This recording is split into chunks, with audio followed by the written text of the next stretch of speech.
TV Fortaleza, na Casa do Povo, a voz da cidadania.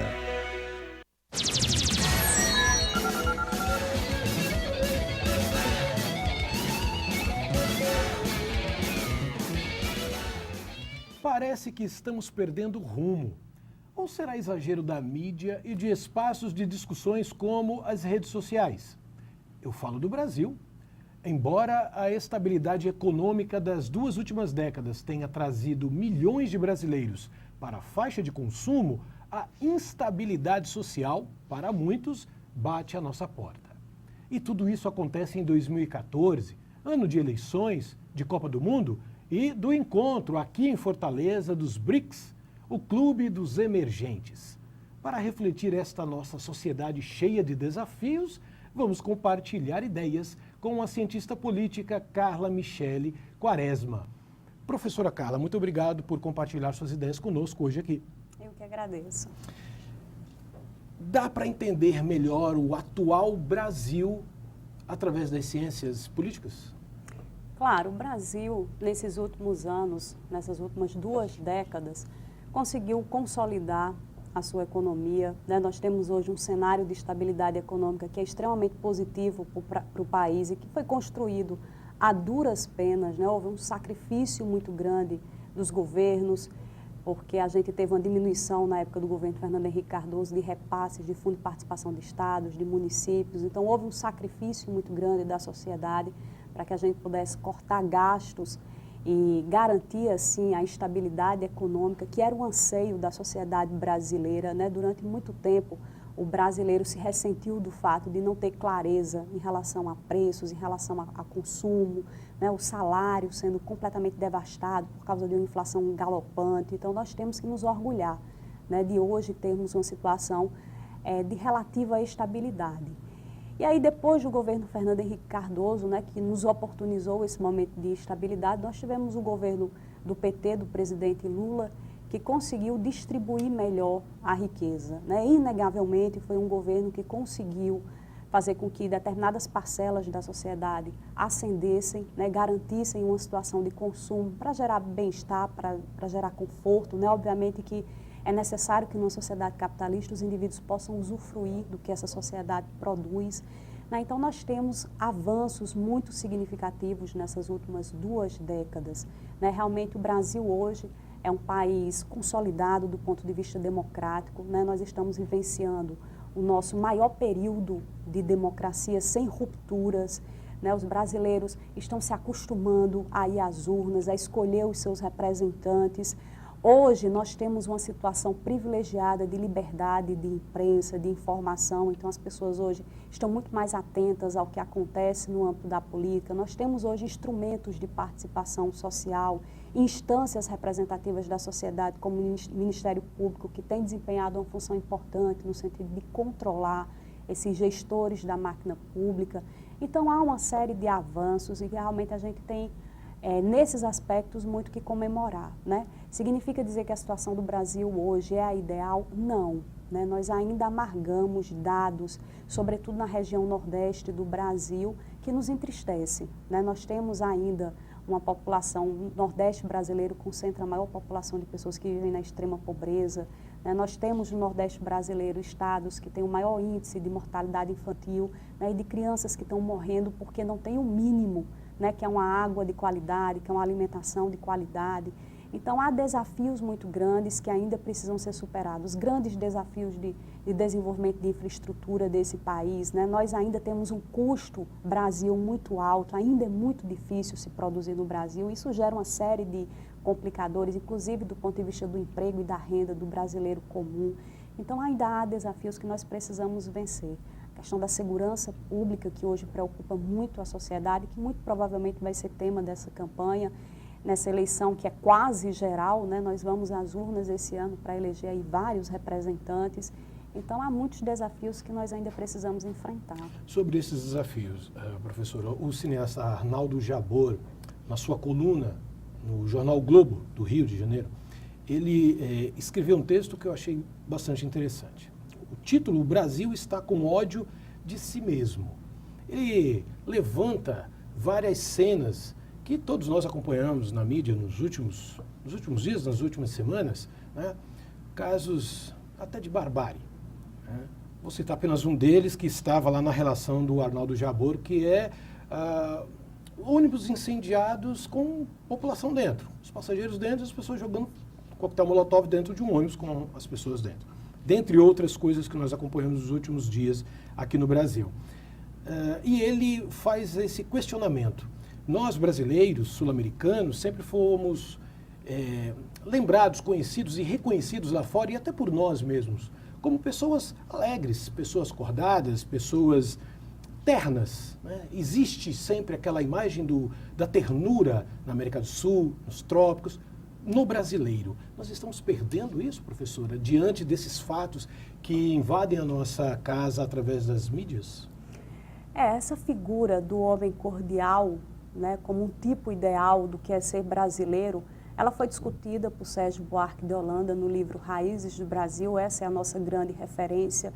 Né? E o brasileiro, na concepção do Sérgio Buarque de Holanda, teria sim esse espírito manso, de uma pessoa que é mais conivente com a situação social, de uma pessoa que busca relações muito próximas, muito íntimas, inclusive quando essas relações deveriam ser impessoais. Então nós nos tornamos conhecidos no mundo por causa da nossa cordialidade. Mas há, por outro lado, né, que tem que ser considerado o fato de que no nosso contrato social nós delegamos ao Estado, né, a capacidade de organizar a vida em sociedade. Inclusive, abrimos mão de muitos direitos, de muitas coisas, para fortalecimento desse Estado que deveria ser o garantidor, por exemplo, da segurança pública. E aí, quando a sociedade não se sente representada por esse Estado, né, que se omite no sentido de garantir essa segurança, no sentido de fazer justiça, né, de garantir que realmente a sociedade viva esse sentimento de tranquilidade, de paz. Né? Quando a gente vive essa situação de anomia, aí os indivíduos, eles se sentem à vontade para fazer justiça ou a vingança com as próprias mãos. Então, isso decorre, em grande parte, da ausência, né, do cumprimento do dever do Estado, né, no que diz respeito à garantia da segurança, né, da garantia de que realmente nós vamos ter uma segurança, inclusive do ponto de vista institucional, né, de que as instituições, por exemplo, do Poder Judiciário, elas vão ter poder, elas vão ter autonomia, né, para punir exemplarmente aqueles indivíduos que descumpram o que a sociedade convencionou como correto. Então, é exatamente essa ausência do Estado que faz com que os indivíduos eles se sintam à vontade para fazer a justiça com as próprias mãos. Né? E é claro que a gente deve dizer que isso não resolve a situação. Né? Nós temos que compreender que o grande responsável, quem detém o monopólio da força física, o uso legítimo da força física nas sociedades modernas, só pode ser feito pelo Estado. Né? Então, o Estado quem tem poder para isso. Nós devemos nos organizar enquanto sociedade civil para cobrar do Estado que realmente ele cumpra com as suas obrigações para que a gente possa ter essa segurança, para que a gente possa ter a certeza de que esses indivíduos, né, que realmente já foram condenados pela justiça, né, de que realmente não podem conviver em meio a outras pessoas, e que essas pessoas elas recebam, seja destinada a lugares, a espaços, e recebam as penas para que, inclusive, elas possam se reabilitar e voltar à sociedade. Então, talvez antes da tão falada e debatida reforma política, talvez tenha que ter algo parecido também na justiça, antes até da reforma política? Eu acredito que a gente precisa rever, né, uma série de posicionamentos, inclusive a própria sociedade ela precisa se rever. Né? Nós ainda temos muito fortemente a ideia de que o indivíduo ele deve ser penalizado para que ele sirva de exemplo daquilo que não pode ser feito, de que o indivíduo ele deve ser penalizado para que a sociedade se vingue dele. Né? Nós ainda temos uma sociedade extremamente autoritária. Né? Você veja, em qualquer situação, né, que a gente tenha algum indivíduo que descumpra uma regra e norma social, a gente, vez por outra, volta a exigir coisas como pena de morte, como prisão perpétua. A senhora é contra a menoridade, baixar a menoridade para a prisão? Resolver a situação, né, não compreende a diminuição da idade penal, né? Eu não acredito que diminuindo a idade penal a gente vá resolver essa situação, né? Até porque se nós diminuíssemos a idade penal, nós teríamos condições, né, de dar o tratamento adequado a esses menores, né, em conflito com a lei, esses menores, né, que não conseguiram ainda internalizar o que a sociedade determinou, convencionou. Assim, nós teríamos condições estruturais, né? A gente não tem condições nem de cumprir os mandados de prisão que nós temos hoje, porque nós não teríamos como alocar essas pessoas, nós não teríamos como destinar essas pessoas para as nossas prisões. Então, assim, não passa por isso a resolução do problema, né? A questão da segurança, a questão do envolvimento de menores com delitos, né? Isso aí tem que ser pensado de uma maneira mais sistêmica, né? Nós precisamos organizar a sociedade, inclusive mudar essa mentalidade, né, de achar que o indivíduo ele tem que pagar com penas duras, com penas humilhantes, né, com castigos que em nada contribuem para a gente pensar o ser humano, né? A gente tem que começar a mudar a nossa percepção acerca dessas coisas. Os partidos políticos e os políticos poderiam ajudar, clarear essa situação que a senhora está apresentando, porque não é o que a gente está vendo nas ruas, não é o que a gente lê nas redes sociais, o que a gente vê e lê é exatamente o oposto. As pessoas querem sim que os menores paguem, querem sim que fazer justiça, se for o caso mesmo, se pegar algum bandido ou alguém que seja apenas suspeito de ter feito algum delito, e as pessoas se juntam no meio da rua e querem fazer a justiça com as próprias mãos. Então, não é o que a gente vê, né, no dia a dia do trabalhador, do cidadão médio brasileiro. Os políticos e os partidos políticos, já que nós estamos no ano eleitoral, poderiam ajudar nessa maturidade que a senhora está apresentando aqui? Olha, fazer justiça com as próprias mãos é barbárie, né? Seria um retorno a um estado de natureza, isso nada contribui para que nós avancemos enquanto civilização, né? Agora, a situação partidária no Brasil é uma situação complexa, né? Hoje no Brasil nós temos 32 partidos políticos, né? Teríamos 33 se não fosse o indeferimento do pedido de registro da rede, né? São 32 partidos políticos.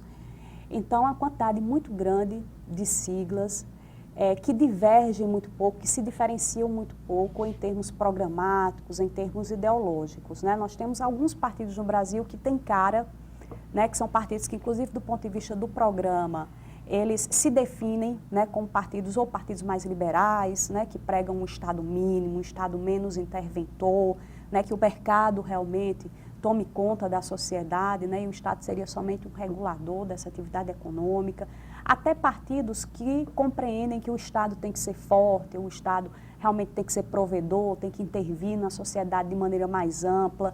Então, assim, você tem realmente no Brasil alguns partidos que apresentam, pelo menos do ponto de vista programático, essas diferenças, né? São pouquíssimos, né? A grande massa dos partidos políticos, eles dizem a mesma coisa, né? Eles não se diferenciam em termos de ideologias.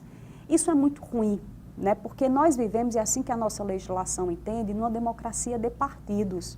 O indivíduo sequer pode ser candidato no Brasil se não tiver filiação partidária.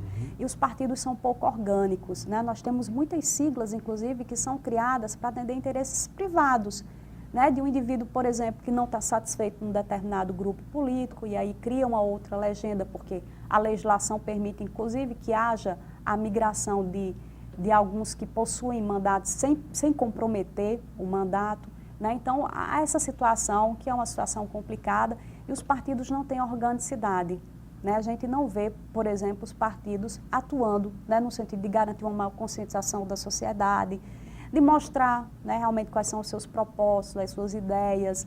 A gente teve partidos criados aqui que não conseguiram nem se definir, né, do ponto de vista ideológico, como direita ou esquerda, né? Embora muita gente diga que essa dicotomia ela já é ultrapassada, né, mas não conseguem nem se definir enquanto partido liberal, partido conservador, ou de oposição, ou de situação. Então essas siglas... Professora, quem poderia nos ajudar também está precisando de ajuda, que é o caso aí dos nossos partidos políticos. Eu vou pedir para a senhora nos dar licença para depois falarmos sobre o papel da mídia tradicional e das mídias sociais, mas no próximo bloco conversando e compartilhando ideias com a professora e cientista política Carla Michele Quaresma. A gente volta já.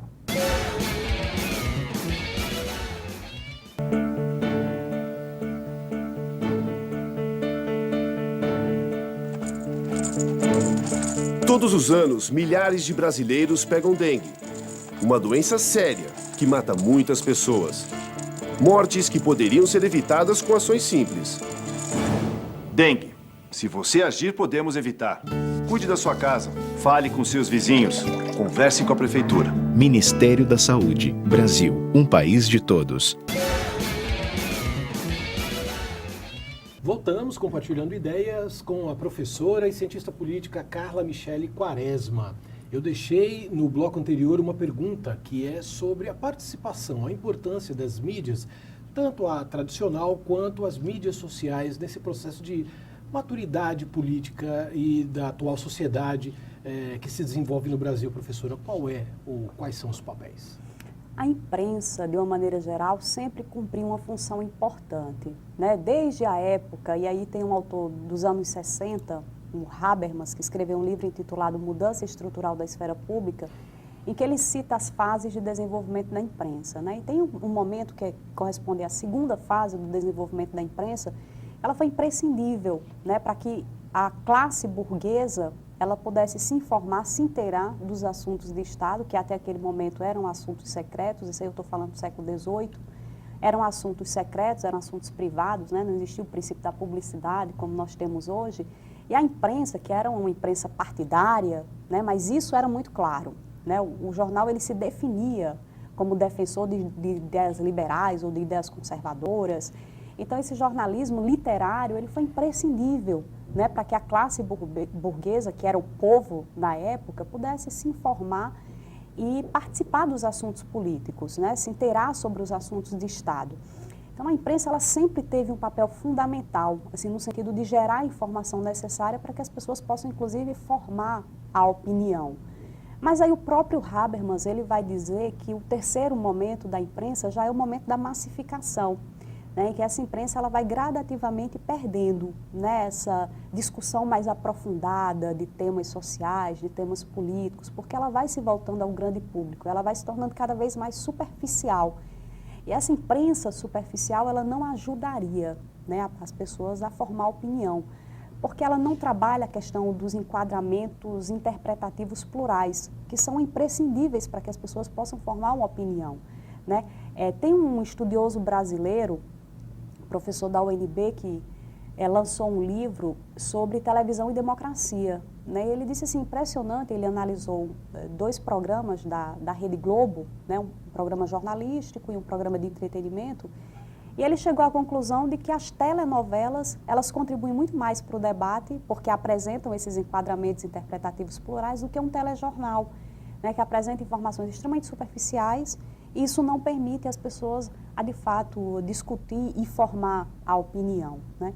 Então, esse é um problema muito sério, né? Principalmente no Brasil, né, que nós temos uma rede ainda de concessões muito ligadas a interesses muito particularistas, né? Interesses econômicos, interesses políticos de determinados grupos.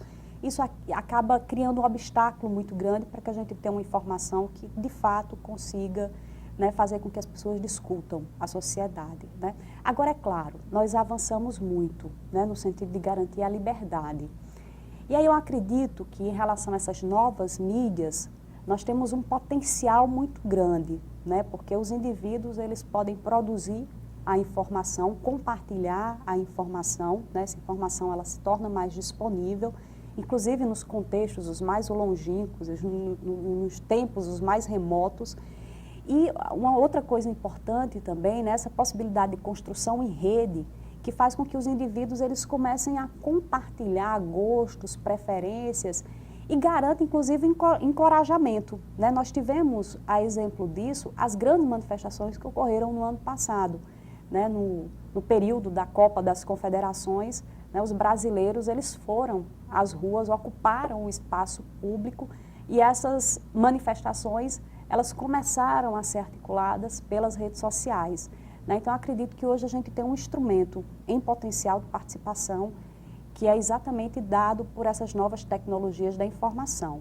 E aí os governos, eu acho que deveriam atentar para isso, né? Inclusive para dar vazão às demandas da sociedade. Nós poderíamos hoje, por exemplo, ter gabinetes digitais, né? E canais institucionais de governos que garantissem uma participação mais profícua da sociedade, né, para que de fato ela se sentisse representada. Há um distanciamento muito grande hoje entre o representante e o representado, né? Por isso que a sociedade ela se sente órfã, né? Ela não se vê no parlamento, ela não se vê nas ações do executivo, porque as pessoas não são ouvidas, né? Então hoje nós teríamos canais de comunicação que permitiriam essa participação da sociedade.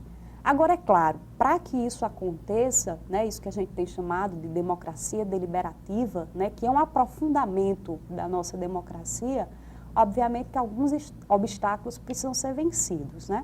O primeiro deles é o acesso. A gente precisaria garantir a democratização da internet no Brasil, e de uma internet de qualidade, né? Porque o que nós temos hoje está muito aquém ainda do que nós necessitaríamos para garantir esse aprofundamento da nossa democracia, né? Sim.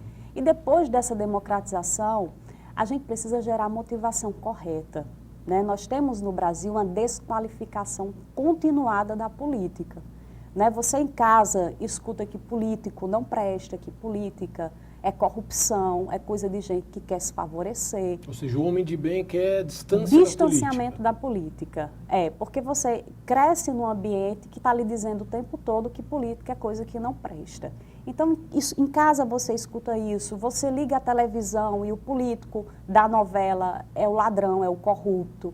E os meios de comunicação, os telejornais, de uma maneira geral, eles não mostram os aspectos positivos, por exemplo, de uma casa legislativa, né, os aspectos produtivos de uma casa legislativa ou das ações do executivo, né? A gente liga a televisão e a gente vê escândalo, como se só existisse isso no universo da política.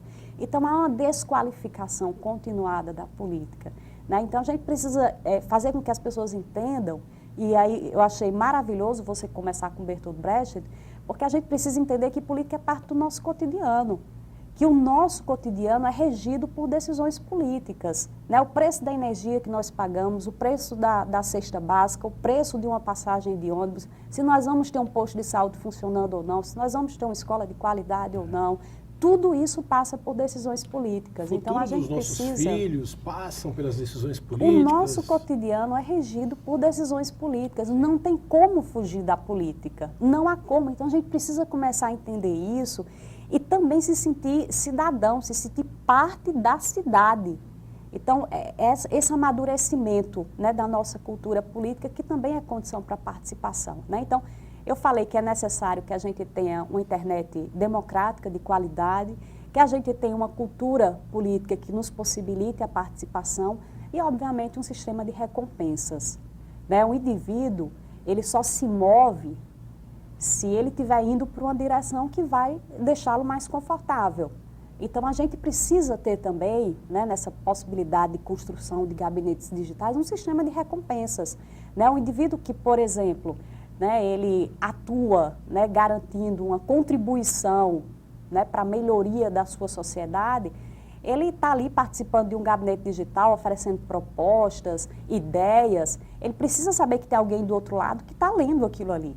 E que, obviamente, que se aquilo for execuível, né, se houver possibilidade de executar, que isso vai ser feito. Então, tem que existir um sistema de recompensas, né? Não é somente o indivíduo ficar lá na internet reclamando e não ter ninguém do outro lado ouvindo, porque a internet também tem muito disso, é uma Babel, né? Todo mundo quer falar, Verdade, tem que mas tomar ninguém quer cuidado ouvir. com a internet também, né? Muito a internet cuidado. acaba favorecendo pensamentos e até atos. A senhora citou o ato das manifestações, mas recentemente, no litoral de São Paulo, uma mulher foi linchada e tudo começou com uma postagem, né, na internet, no Facebook. É isso que demandou uma leva de pessoas, encontraram uma mulher, acharam uma mulher parecida com aquela que estava sendo acusada, né, de maus tratos contra crianças e lincharam a mulher e foi descoberto que a mulher não era aquela. Quer dizer, o perigo. Como a gente tem também grupos na internet que incentivam, que fazem a apologia de racismo e de todo tipo de preconceito. E como a gente também tem informação tendenciosa, perigosa. Temos que estar maduros para isso também, para utilizar Exatamente, eu acho que isso é parte do amadurecimento da nossa cultura política, né? Então, realmente, quando nós tivermos esse amadurecimento, quando nós tivermos governos sensíveis, né, às demandas populares, governos que realmente têm esse caráter republicano, né, que se abrem para escutar a população, né? Quando nós tivermos pessoas melhores, mais conscientes, mais políticas, nós vamos ter representantes melhores. Como é que a senhora está vendo se desenhar as eleições deste ano? Nós, esse ano, vamos ter eleições praticamente gerais, né? Porque nós vamos eleger desde o presidente da República até deputados estaduais, né? Só estão fora desse ano prefeitos e vereadores. Então, realmente vai ser uma eleição, acredito que extremamente competitiva, né? Nós vamos ter no âmbito federal, a gente ainda não tem candidatos, porque as candidaturas só após as convenções de junho, mas já há pré-candidatos definidos, né? E nós vamos ter aí pré-candidatos que realmente vão entrar na disputa, né, com um potencial competitivo muito grande. Então, acredito que nós teremos eleições bastante competitivas no plano nacional e também no estado do Ceará, né? Eu acredito que aqui no estado do Ceará nós vamos ter aí nomes novos disputando pelo menos uma vaga para o executivo, e eu acredito que isso vai gerar também uma competição muito grande. Aqui no estado, né, eu também acredito que a competição vai se dar muito em torno da temática da segurança pública. Sem dúvida. Né, já que nós vivemos aqui esse sentimento muito forte de insegurança. Então, acredito que esse vai ser um dos grandes temas da campanha no estado. Nas eleições presidenciais, né, o que a gente tem observado nos últimos pleitos é que as eleições presidenciais elas são muito mais pautadas na questão econômica. Né? E aí o brasileiro, via de regra, ele se comporta da seguinte maneira: se a economia vai bem, e a economia vai bem para o brasileiro comum, não tem a ver com superávit primário, com balança comercial, com custo Brasil, commodities. Para o brasileiro comum, a economia vai bem. É assim, eu continuo tendo capacidade de endividamento, né? Eu posso comprar uma geladeira, prestação, eu posso comprar meu fogão, quer dizer, eu estou vivendo mais confortavelmente, né? Eu estou me alimentando melhor, estou podendo usufruir de lazer, de coisas que antes, né? Talvez os meus pais não tivessem acesso a isso. Então, para o brasileiro médio, assim, o que está entrando no meu bolso está dando para manter uma qualidade de vida, né? Eu estou empregado, está dando para pagar as contas. Então, é isso. Via de regra, quando essa situação está estável, ele tende a manter o governante, né? Quando há alguma ameaça nesse sentido, aí a possibilidade de troca é muito grande. Quem viver verá, não é, professora? Muito obrigado por compartilhar as suas ideias conosco. Eu é que agradeço e me coloco à disposição para os próximos debates. Vai ser um prazer. O pior analfabeto é o analfabeto político. Ele não ouve, não fala, nem participa dos acontecimentos políticos. Ele não sabe que o custo de vida, o preço do feijão, do peixe, da farinha, do aluguel, do sapato e do remédio dependem das decisões políticas. O analfabeto político é tão burro que se orgulha e estufa o peito dizendo que odeia política. Não sabe o imbecil que da sua ignorância política nasce a prostituta, o menor abandonado e o pior de todos os bandidos, que é o político vigarista, pilantra, corrupto e lacaio das empresas nacionais e multinacionais. Continue compartilhando ideias, boas ideias, e até o próximo programa.